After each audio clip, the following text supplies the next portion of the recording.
Okay, welcome to Sanjay Pandey classes. This is Sanjay Pandey, your chemistry teacher. हम लोग देखिए क्लास 11th के सम बेसिक प्रिंसिपल्स के अंदर लेक्चर नंबर 28 पर आ गए। 27 लेक्चर हम लोग कर चुके थे, आज 28 हम लोग को स्टार्ट करना है। और टॉपिक देखिए हम लोग को क्या शुरू करना है, और तेज बोलिए, सेटजेफ रूल। बहुत अच्छा, सेटजेफ की स्पेलिंग बताइए। SAYTZEFF, सेटजेफ, ठीक है। और पहले थोड़ा सा ये रिकॉल करते हैं कि सेटजेफ रूल किस चीज़ से रिलेटेड रूल है। कुछ रिकॉल करिए कि ये रूल किस चीज़ से रिलेटेड है। This is related to stability of alkenes, stability of alkenes. तो हम लोग कॉपी में हेडिंग करिए स्टेबिलिटी ऑफ एल्कीन्स, हेडिंग करिए स्टेबिलिटी ऑफ एल्कीन्स। ये आगे हम लोग डेली असाइनमेंट क्लास 11th, फिर organic chemistry some basic principles, stability of alkenes में हम लोग आ गए। लास्ट टाइम पे बस जब लेक्चर खत्म होने जा रहा था तो हम लोगों ने थोड़ा सा बस खाली हल्का सा टच किया था कि अगर हमारे पास सपोजिंग इथीन है, कितने कार्बन? इथीन, जोर से बोलिए, कितने कार्बन? नो, इथीन में 2 कार्बन। इथीन होगा CH2 double bond CH2, CH2 double bond CH2। ये तो चल रहा है एनालिसिस। इसके बाद ये एनालिसिस वाला हम लोग लेंगे, फिर ये इसके बाद रिएक्शन मैकेनिज्म है। पेज नंबर कितने पे था? पेज नंबर, ये भी एनालिसिस चल रहा है। ये आया पेज नंबर 22 पर है, ठीक है, 22 पर है जी। आ गए हम लोग स्टेबिलिटी ऑफ एल्कीन्स, है ना। ब्रैकेट में लिखिए सेटजेफ रूल, स्टेबिलिटी ऑफ एल्कीन्स, फिर ब्रैकेट में लिखिए सेटजेफ रूल, सेटजेफ रूल। फिर देखिए जरा हम लोग क्या करने जा रहे हैं कि सेटजेफ रूल स्टडी करने के पहले थोड़ा सा रेफरेंस अगर ये लेते हैं कि मेरे पास 2-3 एल्कीन हैं। एक एल्कीन तो सिंपलेस्ट हमने इथीन को ले लिया। इथीन अभी हम लोगों ने किया, फॉर्मूला बोलिए CH2 डबल बॉन्ड CH2। अच्छा देखिए जरा दोनों कार्बन को देखिए, इन दोनों कार्बन को देखिए, इन दोनों कार्बन से कोई रेडिकल अटैच्ड है क्या? अभी तो कोई नहीं है। अभी तो हम लोगों ने क्या लगाया कार्बन से? डबल बॉन्ड लगाया है और हाइड्रोजन लगाया है। हाइड्रोजन लगाया। कार्बन की वैलेंसी कितनी? 4 होती, 4 होती है। अभी कार्बन नंबर 1 की चारों वैलेंसी से क्या क्या अटैच है ये देख के बताइए। बहुत 2 हो गया, 2 वैलेंसी हो गई, क्योंकि हाइड्रोजन की वैलेंसी तो 1 होती है। मतलब इसको हम एक्सप्लेन करना चाहें तो ये हो गया। देखिए H2 को ऐसे नहीं ले सकते, HH, तो इसकी 2 वैलेंसी हाइड्रोजन हो गई, बाकी 2 वैलेंसी कार्बन से अटैच है, दूसरी कार्बन से अटैच है, ठीक है। ये वाले कार्बन से अटैच है, 2 वैलेंसी ये हो गई। हम एक काम करना चाह रहे हैं, एक हाइड्रोजन हटाया और यहां मैंने CH3 लगा दिया तो एक रेडिकल हो गया। Now there is 1 radical attached. अच्छा, कंपाउंड क्या बन गया? अब ये प्रोपीन बन गया। अगर मैंने एक हाइड्रोजन यहां से हटा के CH3 लगा दिया तो देखिए ये बन गया ना, CH2 पे कोई फर्क नहीं पड़ा, इस पे ये ऐसे ही रहा। ये वाला क्या हो गया? एक हाइड्रोजन हटा दीजिए, CH हो गया, CH हो गया। तो ये CH हो गया और मैंने हाइड्रोजन हटा के उसी की जगह पर CH3 लगा दिया, तो ये प्रोपीन नहीं हो गया। सामने देखें, CH2 डबल बॉन्ड CH और CH3, प्रोपीन बन गया। अच्छा, अब क्या ये सेंटेंस सही है? Propene, how many radicals are there? एक, क्या नाम है उसका? Methyl, methyl. अब इतना समझ आ रहा है? In ethene there is no radical, in ethene there is no radical, in propene there is 1 radical. क्या? मिथाइल प्रेजेंस है। हमने कहा जरा एक रेडिकल और लगा दीजिए, यहां से हटा के एक रेडिकल और लगा दीजिए, तो can you give me the name of that compound? जो काम उधर किया वही काम इधर कर दीजिए। तो उस कंपाउंड का नाम बता सकते हैं? ब्यूटीन हो गया, दिस बिकेम ब्यूटीन। देखिए यही काम करते हैं, एक हाइड्रोजन यहां से हटा के और हम यहीं पर एक CH3 लगा देते हैं। एक हाइड्रोजन हटा के हमने CH3 लगा दिया, तो देखिए जरा, तो यह हो गया CH3 CH। देखिए कंपेयर करिए, एक हाइड्रोजन हट गया ना, उसकी ये CH3 हमने लगा दिया, CH। आगे बोलिए क्या लिखें? डबल बॉन्ड CH, बहुत अच्छा, फिर CH3, ये आ गया। अब बोलिए ये क्या हो गया? दो रेडिकल हो गया, दो रेडिकल हो गया। तो ये वाला सेंटेंस ठीक है ना? In propene there are how many radicals? One radical. In butene there are two radical, दो रेडिकल आ गया।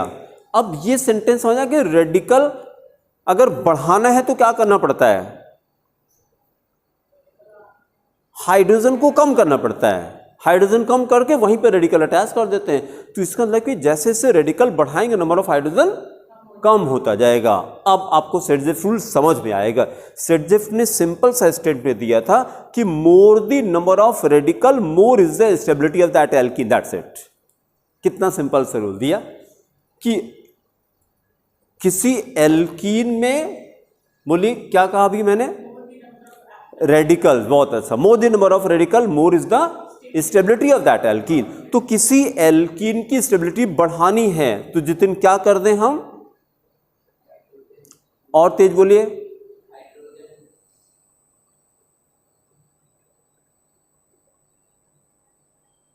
बस आंसर हो गया, हाइड्रोजन।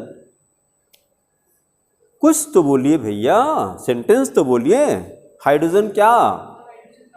हाँ तो ये बोलिए ना। अब हाइड्रोजन, बस खत्म। तो हमको क्या पता है कि समझ में आया कि नहीं आया आपको? हाइड्रोजन पूरा बोलिए, बस खत्म।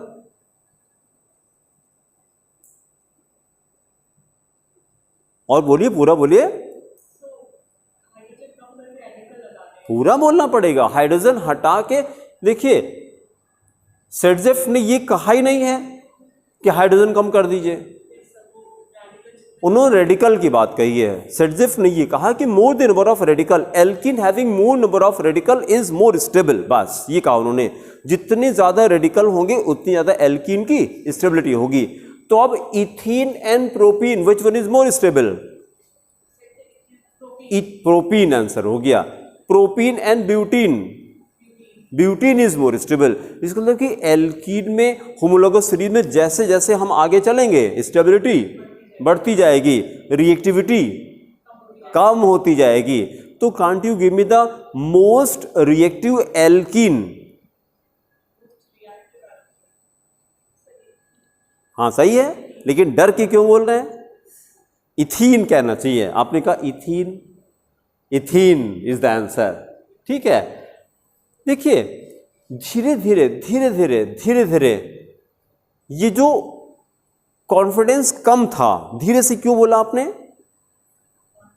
कॉन्फिडेंस क्यों? बस ये अंदर अनकॉन्शियसली था ये। इसको कैसे खत्म करें? बस और कुछ नहीं करना है। Do the thing you fear with and the death of fear is definite. जिस चीज से डर लगता है वो करना शुरू कर दीजिए तो डर खत्म हो जाएगा। यही तरीका, और कुछ नहीं करना। इस चीज को तो हम क्लास से प्रमोट करते हैं यार, हमको पता है स्कूल ये नहीं करता, ये हमको पता है। स्कूल ये नहीं करता, ये हमको पता है। लेकिन हमको क्या अच्छा लगता है कि अगर आपके लाइफ में हम 1% भी कंट्रीब्यूट कर सके तो I will be a teacher, I will be a teacher. क्योंकि एक चीज हमेशा याद रखिएगा, givers are always happy, givers are always happy, takers are always unhappy. आज की 80% लोग आज अनहैप्पी हैं। Why? Because they have a grabbing attitude. Grabbing कि क्या हम वर्ड से ले लें, जैसे जैसे आप किसी से फ्रेंडशिप करते हैं, 80% लोगों की बात हो रही है, जैसे फ्रेंडशिप करते हैं तुरंत अंदर चलता रहता है कि how can I benefit from him, इनसे क्या फायदा होगा मेरा, ये अंदर चलता रहता है। हाँ, 20% दूसरे भी हैं कि what can I give for you, how can I help you. ऐसे नहीं लिखा रहता मे आई हेल्प यू, वो खाली लिखा रहता है मे आई हेल्प यू, पर्पस क्या होता है? नहीं, लिखा तो रहता मे आई हेल्प यू, लेकिन जैसे पुलिस पे लिखा रहता है मे आई हेल्प यू, आप जाइए किसी की बात होगी, पहले पैसा दीजिए तब हेल्प करेंगे आपकी। तो वो हेल्प नहीं करना चाहते हैं, हेल्प की जगह पे हेल्प के बहाने से आपसे पैसा लेना चाहते हैं, इसीलिए देखिए वो लोग खुश नहीं रहते। हाँ, खुश कौन रहेगा? कोई एनजीओ है वो खुश रहेंगे, वो एक्चुअली हेल्प करना चाहते हैं, लास्ट ईयर एक लड़की आती थी 12th में, तो वो कोई डॉग का एनजीओ है, उससे वो एफिलिएटेड है, और उसकी एक सीनियर है जो आईएएस की तैयारी भी कर रही है, उसका नाम नहीं याद आ रहा है। तो एक उसका कोई डॉग था, वो मतलब खो गया था, किसी ने उसके ग्रुप पे डाला था कि हमारा डॉग खो गया है, तो वो ढूंढ, तो यहाँ पर वो दिखाई पड़ा, तो मैंने उसको बताया, फिर उसने उसको टेक्स्ट किया, मैसेज किया, फ़ोटो भेजा। अब वो डॉग बेचारा, उसको यहाँ कट फट गया था, कुछ डॉग ने उसको नोचा था, क्योंकि ये लोग दूसरी टेरिटरी में जाते हैं तो दूसरे वाले डॉग काट लेते हैं, नोच लेते हैं, और बेचारा यहाँ पे बैठा हुआ था और उसके बहुत ज़्यादा ब्लीडिंग हो रही थी।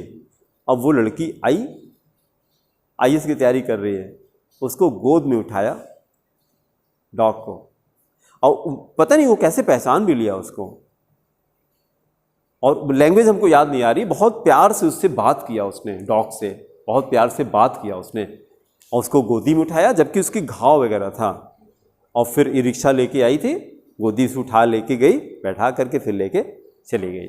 तो ये क्या था? ये हेल्पिंग था, ये गिविंग था। अब उसको जो हैप्पीनेस मिलेगी आप उसको कंपेयर नहीं कर सकते, ठीक है। चलिए वापस आते हैं, मतलब मेरा कहने का ये है कि आप मेरे साथ पार्टिसिपेट करिए, इसको हटाइए अपने दिमाग से, ठीक है। और कैसे? थोड़ा तेज बोलिए, थोड़ा तेज, जैसे हम जिस स्केल पे हम बोल रहे हैं ऐसे एफर्ट करिए। हर चीज़ तो आपने सीखा है ना, ये जो धीमे बोलना आपने सीखा है, याद रखिएगा। अब हमें नहीं पता कि फ्रेंड के साथ भी ऐसे ही बोलते हैं, आप ऐसे बोलते हैं सब जगह, घर में भी फ्रेंड के साथ हैं, तब फिर क्या है यार, देखिए मुंडी हिला रहे हैं, नहीं फ्रेंड के साथ नहीं, फ्रेंड के साथ तेज बोलते हैं, तो वैसे यहां पे बोलिए, बोलना शुरू करिए, ठीक है। हमने क्या किया कि सेडजेफ ने क्या बताया ultimately, more the number of radicals more is the stability of alkenes. अब जरा स्टेटमेंट नोट कर लेते हैं पहले, ये आपके शीट में ये छपा हुआ है, इसको यहीं से कॉपी करेंगे। लिखिए, सेडजेफ rule states that, सेडजेफ rule states that, सेडजेफ rule states that the alkene having more number of alkyl radicals, the alkene having more number of alkyl radicals is more stable, is more stable, more stable. Then write a question, write a question. Question है which of the following, question लिखिए, which of the following alkenes, which of the following alkenes is most stable, is most stable, which of the following alkenes is most stable, most stable. फिर 4 option लिखिए। पहला option है ethene, CH2 double bond CH2, first option is ethene. Second option करिए propene, CH3CH double bond CH2। तीसरा option लिखिए ब्यूट 1-इन। Third option है CH3CH2 then CH double bond CH2। इसका क्या नाम है? ब्यूट 1-इन, क्योंकि डबल बॉन्ड 1 पे लगा है। ब्यूट 1-इन, ब्यूट 1-इन। फिर इसके बाद चौथा ऑप्शन लिखिए, फोर्थ ऑप्शन लिखिए ब्यूट 2-इन। चौथा ऑप्शन है CH3CH double bond CH and then CH3। चार ऑप्शन। कौन कौन से कंपाउंड हमने लिखे? Ethene, propene, but one ene, but two ene. अब इन चारों में से कौन सा एल्कीन मोस्ट स्टेबल है and why? Yes, but two ene. बहुत अच्छा, चौथे वाले पे टिक कर दीजिए, यही आंसर है। हाँ बोलिए, जितिन बोलिए, कुछ कहना चाह रहे हैं आप? चौथा वाला आंसर है ब्यूट 2-इन। ब्यूट 2-इन क्यों ज्यादा स्टेबल है? रेडिकल ज्यादा, कितने? 2 रेडिकल। बहुत अच्छा। फिर अगला टॉपिक करिए, अगला टॉपिक देखिए, हेडिंग करिए हाइब्रिडाइजेशन इन C+, C- एंड Fr, carbonium, carbon ion and free radical. Carbonium, carbon ion and free radical hybridisation. अभी तो जब हम लोग केमिकल बॉन्डिंग स्टार्ट करेंगे तो वहां पे हाइब्रिडेशन और डिटेल में आएगा। अभी खाली इतना हम लोग कर लेते हैं कि ऑर्गेनिक केमिस्ट्री में कोई भी कंपाउंड आएगा तो हाइब्रिडेशन हम कैसे बताएं। पहले तो अगर ये रिकॉल करिए, ऑर्गेनिक केमिस्ट्री में कितने तरह का हाइब्रिडेशन होता है? तो 3 तरह का, sp, sp2, 3, sp3, 3 तरह का हाइब्रिडेशन होता है। ठीक है, हम क्या करेंगे, जिस कार्बन से 4 सिग्मा अटैच है, सिग्मा पाई तो जानते हैं आप, सिंगल बॉन्ड को सिग्मा कहते हैं, डबल बॉन्ड को एक सिग्मा होता है, एक पाई होता है उसमें, तो जितने सिंगल बॉन्ड होते हैं उसको सिग्मा बॉन्ड कहा जाता है। अगर किसी कार्बन से 4 सिग्मा अटैच हैं तो ये sp3 हाइब्रिडेशन होगा। ठीक है, ऐसे लिखिए 4 सिग्मा, 4 सिग्मा तो sp3 हो जाएगा, 4 सिग्मा sp3। फिर 3 सिग्मा sp2, अगर 3 सिग्मा अटैच है तो sp2 है, और फिर 2 सिग्मा है तो sp हाइब्रिडेशन हो जाएगा, sp हाइब्रिडेशन। तो अब जरा देखिए, जैसे हम लोग जब कार्बोनियम आयन बनाते हैं, जब हम लोग कार्बोनियम आयन बनाते हैं, सपोजिंग हमने CH3+ लिखा, तो ये प्लस चार्ज कैसे आता है? जब आप कार्बन से कोई मोर इलेक्ट्रोनेगेटिव एटम अटैच करते हैं तो बॉन्ड ब्रेक करता है, इलेक्ट्रॉन उधर जाता है और कार्बन पे पॉजिटिव चार्ज आ जाता है। यही आपने CH3+ लिखा। तो जब आपने ये बॉन्ड ब्रेक किया तो पहले 4 सिग्मा ऐसे लगे थे ना, 1 सिग्मा ब्रेक हो गया। इसके पास कितने सिग्मा है इस समय? 3 सिग्मा है, sp2 हो जाएगा। ठीक है, तो नीचे लिखिए नंबर 1 CH3+, CH3+, ये क्या है? sp2 hybridisation. CH3+ is sp2 hybridisation, sp2 hybridisation. फिर देखिए इसी तरह से इसको जरा देखिए, अगर हमने C- कर दिया, अगर सपोजिंग C पे माइनस चार्ज कब आएगा? जब कार्बन से लेस इलेक्ट्रोनेगेटिव कोई अटैच होगा तब इसके पास आएगा।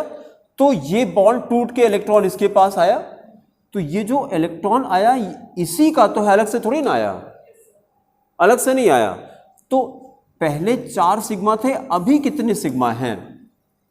अभी भी देखिए 4 ही तो है, ये उठ के इसके पास आ गया, कोई अलग से कोई फर्क नहीं पड़ा। तो अगर 4 सिग्मा है तो sp3 हो गया।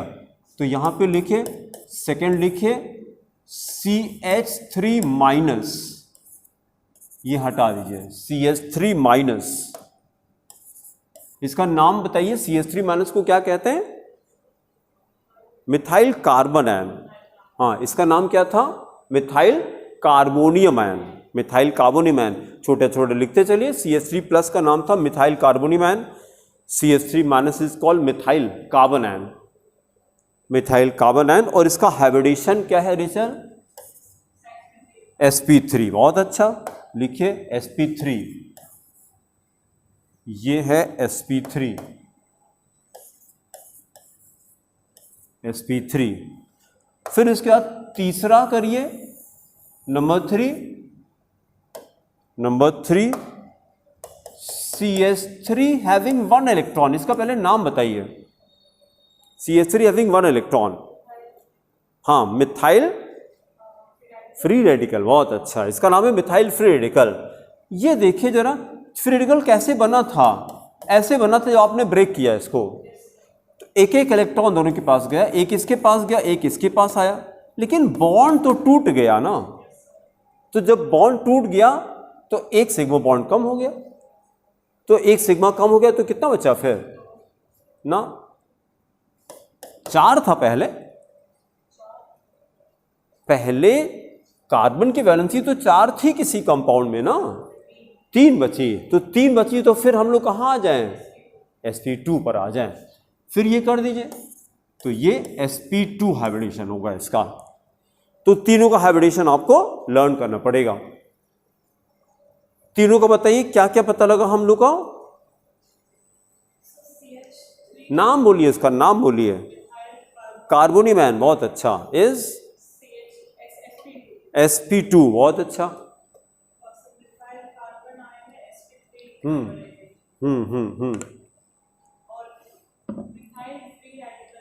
हाँ, sp2 हाइब्रिडेशन, करेक्ट। अब तीनों का हाइब्रिडेशन करिएगा, ठीक है।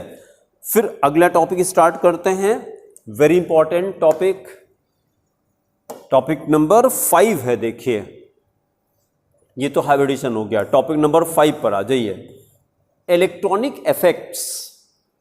अगला टॉपिक देखिए, इलेक्ट्रॉनिक इफेक्ट्स। टोटल देखिए इस चैप्टर में 6 टॉपिक हैं। इलेक्ट्रॉनिक इफेक्ट के बाद हम लोग स्टडी करेंगे टाइप ऑफ रिएक्शन। तो ये 2 लेक्चर में ये चैप्टर अब खत्म होने वाला है, ठीक है।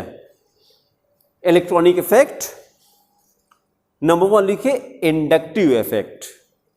Number 1 inductive effect. टोटल देखिए कितने इलेक्ट्रॉनिक इफेक्ट हैं? 5 इलेक्ट्रॉनिक इफेक्ट। पहले तो अगर ये बात करें कि इलेक्ट्रॉनिक इफेक्ट होता क्या है, किसको कहते हैं इलेक्ट्रॉनिक इफेक्ट, तो आंसर इज, अभी जैसे हम लोग क्या कर रहे थे, कोई बॉन्ड ब्रेक कराया हमने और इलेक्ट्रॉन को उठाकर के किसी एटम को हमने दे दिया, तो ये जो हम लोग इलेक्ट्रॉन का मूवमेंट कराते हैं, it is any type of movement of electron in the entire organic chemistry, it is govern by any electronic effect. तो ये इलेक्ट्रॉनिक इफेक्ट होता क्या है, इसका एप्लीकेशन क्या है? इसी इफेक्ट से हम लोग इलेक्ट्रॉन का मूवमेंट कराते हैं पूरे ऑर्गेनिक केमिस्ट्री में।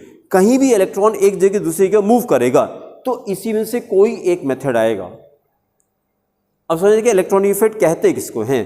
जैसे जब इलेक्ट्रॉन को मूव कराना है, चाहे ट्रांसफर कराना है, शेयर कराना है, कुछ भी कराना है, तो इसी में से कोई इफेक्ट आएगा। तब एक एक करके स्टडी करते हैं। पहला हेडिंग करिए inductive effect. Number 1 is called inductive effect. अब देखिए जरा इंडक्टिव इफेक्ट किसको कहते हैं। Number 1, inductive effect is always in saturated compounds. What is the meaning of saturated compound? Single bond. बहुत अच्छा। अभी जब अगला इफेक्ट आएगा इलेक्ट्रोमेरिक इफेक्ट, इसी का जस्ट अपोजिट हो जाता है। Electromeric always occurs in unsaturated. हाँ, वो डबल बॉन्ड आएगा या ट्रिपल बॉन्ड आएगा। तो एक तो डिफरेंस यही आ गया, inductive is always in saturated. तो हमने क्या किया, सिंगल बॉन्ड से ऐसे 1 2 3 कार्बन लिए हमने और सिंगल बॉन्ड से ऐसे अटैच कर दिया हमने, है ना। जानबूझ के हमने 3 ही कार्बन लिया है। क्यों? क्योंकि आगे चल के हमको पता लगा कि inductive effect is effective up to 3 carbon only. तो that's why already we have taken only 3 carbon. उसके बाद ये इफेक्ट कितना वीक हो जाता है कि वो नेग्लिजिबल हो जाता है, उसको ध्यान नहीं देते। तो मैंने 3 कार्बन ले लिया सिंगल बॉन्ड से अटैच कर दिया। देखिए ये क्या किया मैंने, कोई एक इलेक्ट्रॉन विड्रॉइंग ग्रुप अटैच कर दिया या इलेक्ट्रॉन रिलीजिंग ग्रुप अटैच कर दिया। क्लोरीन का काम क्या है, क्लोरीन अगर कार्बन से अटैच हो गई तो क्या करेगी, रिएक्ट। मतलब क्लोरीन का ग्रुप 17 के एलिमेंट्स की एक सबसे इंपॉर्टेंट प्रॉपर्टी बताइए, 17 को क्या कहते हैं? All 17 elements, group 17 elements are called halogens, they are called halogens. Letter x से रिप्रेजेंट करते हैं इनको, हाँ जोर से बोलिए, सॉल्ट फॉर्मिंग। बहुत अच्छा, हेलोजेन, हेलोजेन, हेलो का मतलब है सॉल्ट, जेन का मतलब फॉर्मिंग, सॉल्ट बनाती हैं। मतलब सॉल्ट कैसे बनाती हैं, because they are highly electronegative, और इलेक्ट्रोनेगेटिव का मतलब क्या होता है, they have a tendency to attract electron. तो ये जैसे क्लोरीन आपने लाके अटैच किया, ये होगा कि नहीं, यहां पे जो इलेक्ट्रॉन पेयर था वो क्लोरीन की तरफ हाँ शिफ्ट होगा, थोड़ा सा डिस्प्लेस होगा। क्लोरीन का काम ही इलेक्ट्रॉन को खींचना।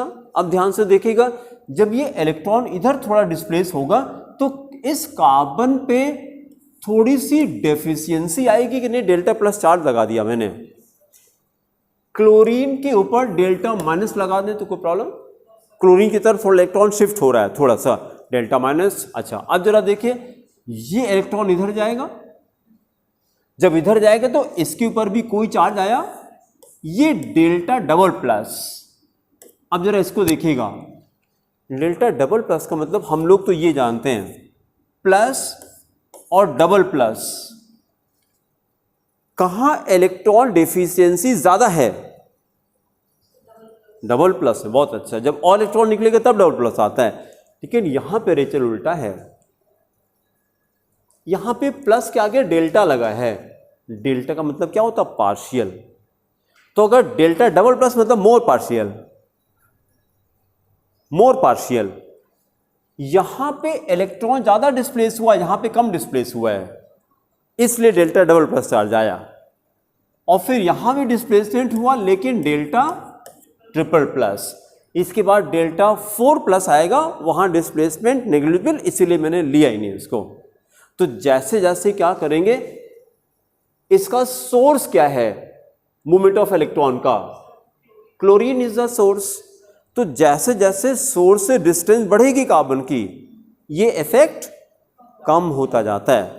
एंड अब आते हैं कि इंडक्टिव इफेक्ट कहते किसको हैं, this type of displacement of electron. Electron transfer नहीं हुआ, याद रखिएगा, ट्रांसफर नहीं हुआ है। अगर ट्रांसफर होता तो ये वाला चार्ज आता, कौन सा, कंप्लीट चार्ज। यहां पे चार्ज कंप्लीट नहीं है, इस चार्ज को क्या बोलते हैं, डेल्टा प्लस। डेल्टा मतलब पार्शियल, डेल्टा ग्रीक वर्ड है, डेल्टा का मतलब पार्शियल होता है। तो इलेक्ट्रॉन ट्रांसफर नहीं हुआ, इलेक्ट्रॉन क्या हुआ है, डिस्प्लेस हुआ है। जैसे इसको देखिए, इलेक्ट्रॉन सपोजिंग ऐसे बंद था, इसके अंदर ये क्लोरीन लगा था, ये कार्बन लगा था, इलेक्ट्रॉन पहले जब बॉन्ड बना था एकदम बीचों बीच में आ गया था, कार्बन, सॉरी ये कार्बन है, ये जो है कार्बन है, कार्बन और क्लोरीन के न्यूक्लियस के एकदम बीचों बीच में इलेक्ट्रॉन था। लेकिन इस इलेक्ट्रॉन को जब आपने इधर थोड़ा डिस्प्लेस किया तो उठ करके थोड़ा सा इधर आ गया, किधर आया, क्लोरीन की तरफ। इसलिए क्लोरीन पे जो चार्ज आया वो डेल्टा माइनस आया, कार्बन पे डेल्टा प्लस आया। तो मतलब जैसे डिस्प्लेसमेंट पे डिपेंड करेगा, इस वाले कार्बन पे डिस्प्लेसमेंट और कम हुआ, बहुत अच्छा, इस पे और कम हुआ। तो जैसे जैसे क्लोरीन से डिस्टेंस बढ़ाएंगे डिस्प्लेसमेंट और कम होता जाएगा। तो हम क्या बोले, देखिए डेफिनेशन हमारी सुनिए, this kind of displacement of electron through the induction of charges on carbon atom due to the presence of any electron withdrawing group और एनी इलेक्ट्रॉन रिलीजिंग। अगर रिलीजिंग लगाते तो उल्टा हो जाता, इधर जाता। फिर से सुनिए मैंने क्या कहा, this kind of displacement of electrons through the induction of charges on different carbon atoms due to the presence of any electron withdrawing or any electron releasing group is called inductive effect।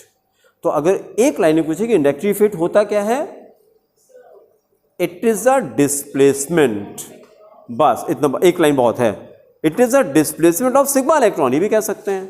These are what if electron, sigma electron, क्योंकि bond तो single bond है ना, single bond में electron कैसा रहता है, sigma. अगर double bond होता तो एक सिग्मा होता, एक पाई रहता। तो ये तो सारे inductive effect, it involves movement of what type of electrons, sigma electrons. Sigma pi दो तरह के इलेक्ट्रॉन होते हैं, तो इसमें खाली सिग्मा इलेक्ट्रॉन ही इन्वॉल्व होता है। तो एक लाइन में अगर कहें कि इंडक्टिव इफेक्ट होता है क्या है, तो आप बोलिए inductive effect can be defined as a, बहुत अच्छा, या sigma electrons, displacement of electron और डिस्प्लेसमेंट ऑफ सिग्मा इलेक्ट्रॉन। फिर दूसरा आंसर बताइए, what is the cause of inductive effect? Any electron withdrawing और नहीं, विथड्रॉइंग और हाँ रिड्यूसिंग ग्रुप, या तो कोई ऐसा ग्रुप यहां पे मैंने लाके NH2 लगा दिया। NH2 नाइट्रोजन के पास एक लोन पेयर होता है कि नहीं, nitrogen has got one lone pair of electron. Lone pair का काम क्या होता है, देने का। लोन पेयर से कौन सा बॉन्ड बनता है जितने बताइए, लोन पेयर ऑफ इलेक्ट्रॉन से कौन सा केमिकल बॉन्ड बनता है, कोऑर्डिनेट बॉन्ड बनता है, इससे कोऑर्डिनेट बॉन्ड बनता है। तो लोन पेयर का काम इलेक्ट्रॉन देने का होता है। तो अगर NH2 अटैच कर दें तो ये सारा मूवमेंट ऐसे हो जाएगा। NH2 पे चार्ज कैसा आएगा, डेल्टा प्लस, इसने इलेक्ट्रॉन दिया है, इसके ऊपर delta minus, delta double minus, delta triple minus, सारा उल्टा हो गया, सारा उल्टा हो गया। अब अगर हमने इलेक्ट्रॉन विथड्रॉइंग ग्रुप लगाया है तो इसी को माइनस आई इफेक्ट कहते हैं। इंडक्टिव इफेक्ट को फर्दर डिवाइड करेंगे, आई का मतलब इंडक्टिव हो गया, आई को दो पार्ट में डिवाइड किया, plus I minus I, plus I minus I. हम लोगों ने क्या किया, अगर इलेक्ट्रॉन विथड्रॉइंग ग्रुप है, if there is a electron withdrawing group, हाँ यहां से करके लो ये मोबाइल आ जाए। हमने क्या किया, there are two types of inductive effect, start करिए। There are two type of inductive effect. कैसे डिसाइड किया हमने, अगर आपने इलेक्ट्रॉन विथड्रॉइंग ग्रुप लगा दिया, एग्जाम्पल क्लोरीन अटैच किया था, तो this is set to exert minus I effect. अब याद हो जाएगा माइनस आई इफेक्ट। और आपने अगर इलेक्ट्रॉन, ये कौन सा ग्रुप है, डोनेटिंग ग्रुप, डोनेटिंग ग्रुप, अगर इलेक्ट्रॉन डोनेटिंग ग्रुप लगा दिया then it will exert plus I effect. तो there are how many types of inductive effect, two types, minus I plus I effect. Minus I कैसे होता है, when any electron withdrawing group is attached, example chlorine लगा दिया आपने। दूसरा हमने क्या किया, when any electron donating group is attached, example NH2 लगा दिया, then you will say it is a plus I effect. Plus I minus I समझ में आया कि दो तरह का इंडक्टिव इफेक्ट होता है। ठीक है, पहले डेफिनेशन नोट करिए, right definition, right definition. The phenomena which involves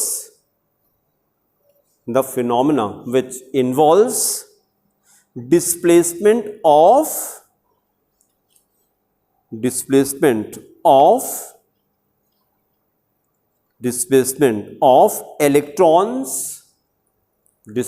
of electrons along a carbon chain,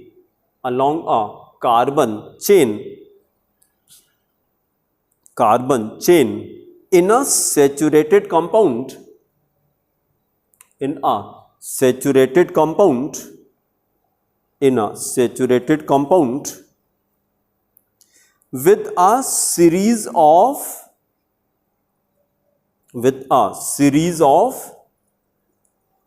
induction of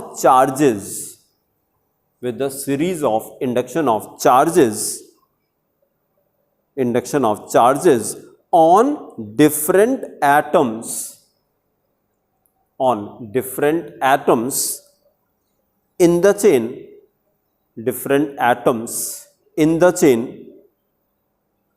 the chain, series of induction of charges on different atoms in the chain, due to the presence of any electron withdrawing और electron releasing group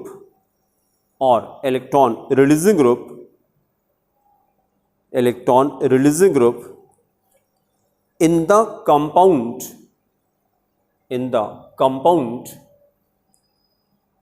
is known as inductive effect.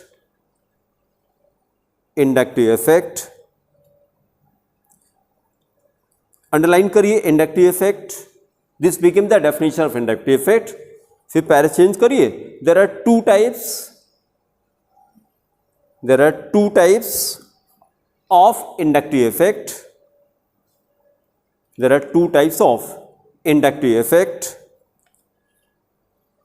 फिर number 1 heading करिए minus I effect.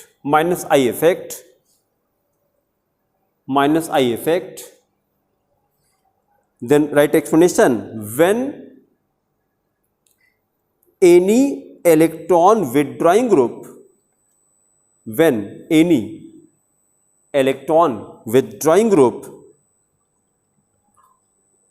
is attached,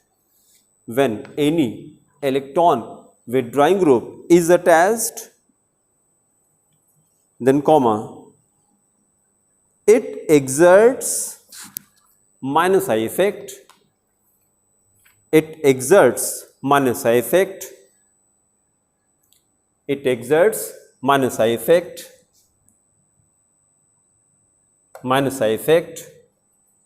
Then write example. 3 carbon ऐसे बना दीजिए, 1 2 3. 3 carbon draw करिए. उसके बाद एक क्लोरीन लगा दीजिए और कार्बन की जरा नंबरिंग कर दीजिए 1 2 and 3. फिर इसका देखिए, जब क्लोरीन लगाए तो इलेक्ट्रॉन का मूवमेंट किधर से किधर होगा?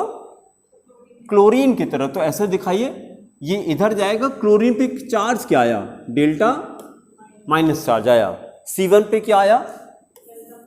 Delta plus. C2 पर डेल्टा डबल प्लस और इस पर delta triple plus.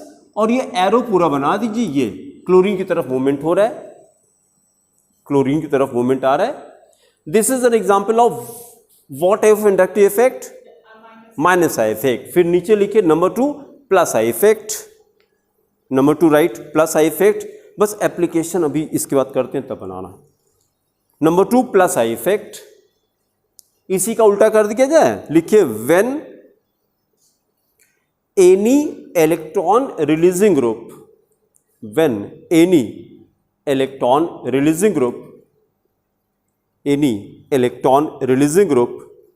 is attached,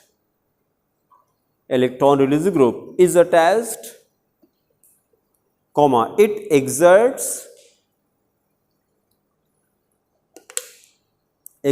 क्या हो जाएगा? Plus I effect. It exerts plus I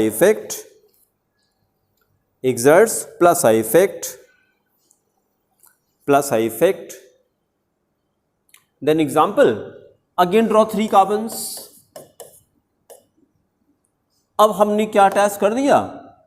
Any electron releasing group NH2 लगा दीजिए.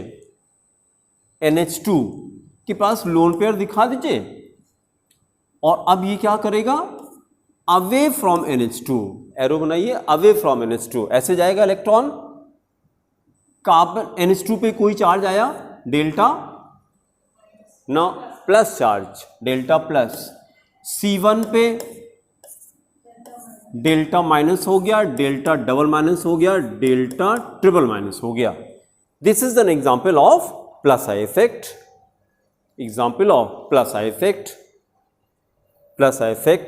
Then write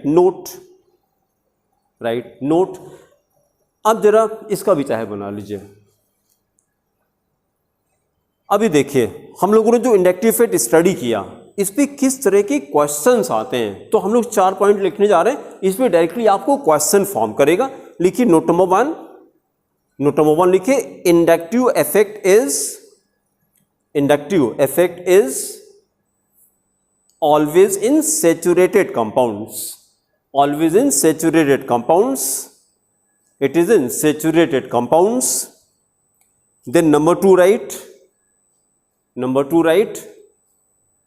It is a displacement. It is a displacement of sigma electrons. इस सब पे अलग अलग क्वेश्चन आपको मिल जाएंगे. It is the displacement of sigma electrons. Displacement of sigma electrons.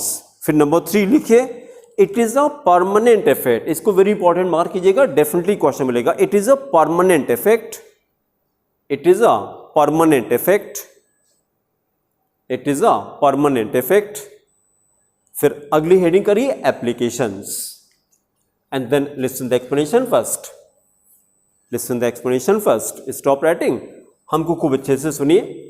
अब जरा देखिए, इंडक्टिव इफेक्ट का हमको तब ज़्यादा समझ आता है जब इसका एप्लीकेशन हो जाए, तब ज़्यादा समझ में आता है. 2 लाइन हम लोग पहले से लर्न कर लेते हैं कि अगर -i इंक्रीज करते हैं तो उससे एसिडिक कैरेक्टर इंक्रीज करता है. पहले सुनते जाइए, खूब बढ़िया सुन लीजिए. -i से एसिडिक कैरेक्टर बढ़ जाता है, +i से एसिडिक कैरेक्टर कम हो जाता है. अगर मेरे पास एसिटिक एसिड है, acetic acid is the acid, acetic acid में हमने -i इफेक्ट स्टार्ट कर दिया, मैंने क्लोरीन लगा दिया, तो -i से अभी मैंने क्या कहता है, एसिडिक कैरेक्टर बढ़ जाता है. तो पहले तो ये 2 सेंटेंस अच्छे से रट लीजिएगा. -i से एसिडिक कैरेक्टर बढ़ जाता है, +i से एसिडिक कैरेक्टर कम हो जाता है.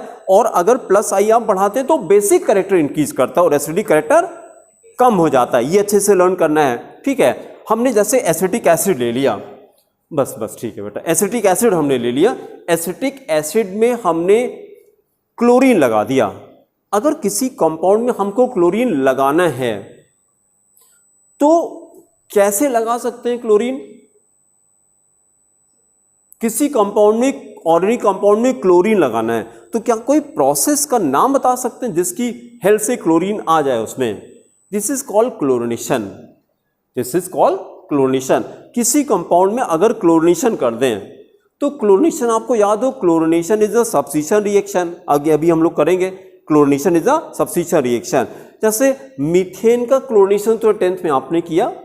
मीथेन का क्लोरिनेशन, अगर हमने मीथेन का क्लोरिनेशन किया तो क्या करते हैं, एक हाइड्रोजन हटा के एक क्लोरीन लगा देते हैं, बस मिथाइल क्वाइट बन जाता है. यही तो बना ना, CH3Cl. ऐसे हमने किया. तो अब जरा देखिए, हमने क्या कहा, क्लोरीन हाइड्रोजन हटा के क्लोरीन कैसे लगाया, तो आप बोलेंगे बाई क्लोरिनेशन. उसी तरह से हम ये कहना चाह रहे हैं, एसिटिक एसिड है मेरे पास, हमने एसिटिक एसिड में CH3COOH, एसिटिक एसिड में हमने क्लोरिनेशन करा दिया. तो देखिए क्या बन जाएगा, CH2, ये CH3 था, एक हाइड्रोजन हटा दिया, हाइड्रोजन हटा के वहीं पे मैंने क्लोरीन लगा दिया. CH2Cl देन COOH, ये बन गया. अच्छा, अब जरा देखिए, ये ठीक है. OH बॉन्ड को अगर ब्रेक करेंगे तो क्या निकलेगा, H+ निकलेगा. अगर आपसे क्वेश्चन कर दें कि प्रूव करिए कि acetic acid is acidic in nature, तो कैसे प्रूव करें, तो आप बताएंगे क्योंकि ये H+ प्रोड्यूस करती है. क्लास 10th पे डेफिनेशन आती है, those compound which can give a H+ and they are called acid. यही तो एसिड की डेफिनेशन है, जो हमको H+ देते हैं उन्हीं को एसिड कहा जाता है.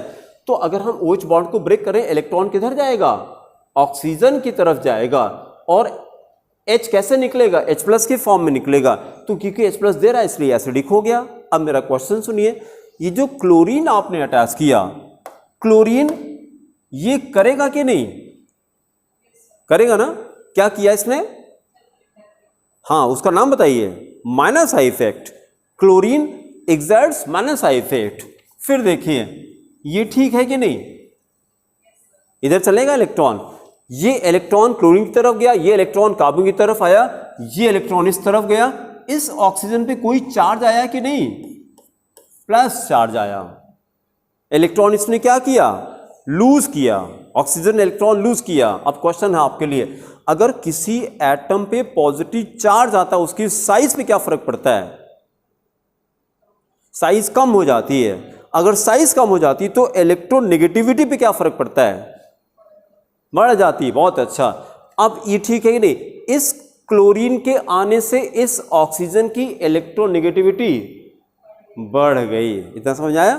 अगर इसकी इलेक्ट्रोनेगेटिविटी बढ़ गई तो ये बॉन्ड जल्दी टूटेगा, ये बॉन्ड जल्दी टूटेगा तो H+ जल्दी प्रोड्यूस करेगा, मतलब एसिडिक कैरेक्टर बढ़ जाएगा।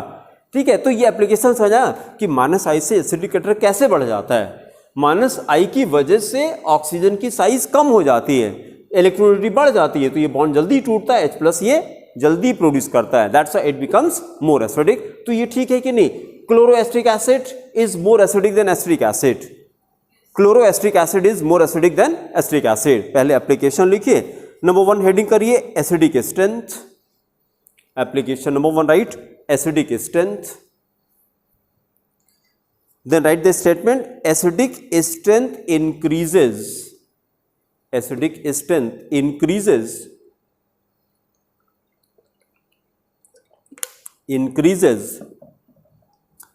with the increase of -I effect, with the increase of -I effect, with the increase of -I effect, -I effect, while acidic strength decreases, while acidic strength decreases, acidic strength decreases with the increase of, with the increase of +I effect, +I effect in the compound, +I effect in the compound. Then write example, example chloroacetic acid, example 1 कर लीजिए इसको, chloroacetic acid, chloroacetic acid is more acidic, chloroacetic acid is more acidic than acetic acid, than acetic acid, acetic acid. इसको फॉर्मूले के form में ऐसे हम लोग लिखते हैं, CH2Cl COOH is greater than CH3COOH, ऐसे लिखा। Chloroacetic acid is more acidic, greater का सिंबल लगाया, acidic acid, chloroacetic acid is greater then acetic acid, acetic acid. और इसका रीजन क्या है, ब्रैकेट में लिखे -I इफेक्ट, इसका रीजन है -I इफेक्ट, क्योंकि इससे -I इफेक्ट ज्यादा हो रहा है। दूसरा एग्जाम्पल देखिए, दूसरा एग्जाम्पल देखिए, formic acid HCOOH is greater then acetic acid. ये सही है कि नहीं, सही है कि नहीं? देखिए CH3 क्या होता है, CH3 exerts +I effect, CH3 क्या करता है, इलेक्ट्रॉन डोनेटिंग होता है, इसमें +I इफेक्ट, इसमें कोई इंडक्टिव इफेक्ट नहीं, तो +I से एसिडिक कैरेक्टर कम हो जाता है। यहां ब्रैकेट में लिखिए +I इफेक्ट, यहां रीजन है +I इफेक्ट, +I इफेक्ट। फिर दूसरा एप्लीकेशन हेडिंग करिए बेसिक स्ट्रेंथ, बेसिक स्ट्रेंथ, और जस्ट अपोजिट हो जाएगा, right. Basic strength increases, basic strength increases with the increase of +I effect, with the increase of +I effect, with the increase of +I effect, +I effect. Then write example number 1, number 1। पहले इसको देख लीजिएगा जरा, इसको देखिएगा, NH3 के पास lone pair होता है बिकॉज ऑफ नाइट्रोजन, और जिसके पास लोन पेयर होता है वो बेसिक होता है, जिसके पास लोन पेयर ऑफ इलेक्ट्रॉन है वो बेसिक होता है। हमने क्या किया कि इसी का एक हाइड्रोजन हटा के एक R लगा दिया, तो ये RNH2 बन गया। हमको ये बता दीजिए R के आने से इस नाइट्रोजन के जो ऊपर जो इलेक्ट्रॉन है इसकी अवेलेबिलिटी पे कोई फर्क पड़ा कि नहीं? R का काम इलेक्ट्रॉन देने का होता है ये, तो जब इसने इलेक्ट्रॉन दिया तो यहाँ इलेक्ट्रॉन डेंसिटी बढ़ जाती है, जब बढ़ जाती है तो बेसिक कैरेक्टर बढ़ जाएगा। तो यहाँ पे लिखिए RnH2 is greater than ammonia, RnH2 greater than ammonia, मतलब primary amines are more basic than ammonia, primary amines are more basic than ammonia. फिर एक हाइड्रोजन हटा के एक और आ लगा दे तो सेकेंडरी अमाइन हो जाता है, तो आप ऐसे लिखिए 2 degree amines, 2 degree amines is greater than 1 degree amine, 2 degree amines greater than 1 degree amine, मतलब secondary amine are more basic than primary amine. Reason क्या? Plus I effect, plus I जैसे जैसे बढ़ता जा रहा है बेसिक कैरेक्टर इंक्रीज करता जा रहा है। लेकिन एक चीज हमको अलर्ट रहना है कि अगर हमने 3 R लगा दिया इससे, आप देखिए अगर 3 R लगा दिया तो बेसिक कैरेक्टर और बढ़ जाना चाहिए बट उल्टा हो जाता है। जब 3 R लगाते हैं तो इलेक्ट्रॉन डेंसिटी यहाँ बहुत ज़्यादा बढ़ जाती है, तो इलेक्ट्रॉन रिपेल कर जाते हैं, रिपेल करने से बेसिक कैरेक्टर कम हो जाता है। ठीक है, तो यहाँ पे थर्ड लिखिए, 2 degree amine, 2 degree amine greater than 1 degree amine, 1 degree amine is greater then 3 degree amine, मतलब 3 डिग्री जो है 1 डिग्री से भी कम होता है, 3 डिग्री अमाइन, 3 डिग्री अमाइन। लेकिन 3 डिग्री अमाइन अभी भी अमोनिया से ज्यादा है, greater than ammonia, greater than NH3। तो लास्ट वाला ऑर्डर हमको क्या मिला? सबसे ज्यादा बेसिक कौन सा होता है? 2 degree amine, 2 degree amine greater than 1 degree amine is greater then 3 degree amine is greater than ammonia. ठीक है, अगला टॉपिक हेडिंग करके छोड़ दीजिए, हेडिंग करके छोड़ दीजिए। देखिए अगला टॉपिक कौन सा है? Second type of effect heading करिए इलेक्ट्रोमेरिक इफेक्ट। नंबर 2 हेडिंग करिए इलेक्ट्रोमेरिक इफेक्ट, बल्कि हाँ अगला हेडिंग करके छोड़ दिए। एक हम लोगों ने कंप्लीट किया इंडक्टिव इफेक्ट, अगली हेडिंग होगी इलेक्ट्रोमेरिक इफेक्ट। ठीक है, फिर अगले टर्न पे इसको कंटिन्यू करेंगे। Thank you. हाँ एक मिनट।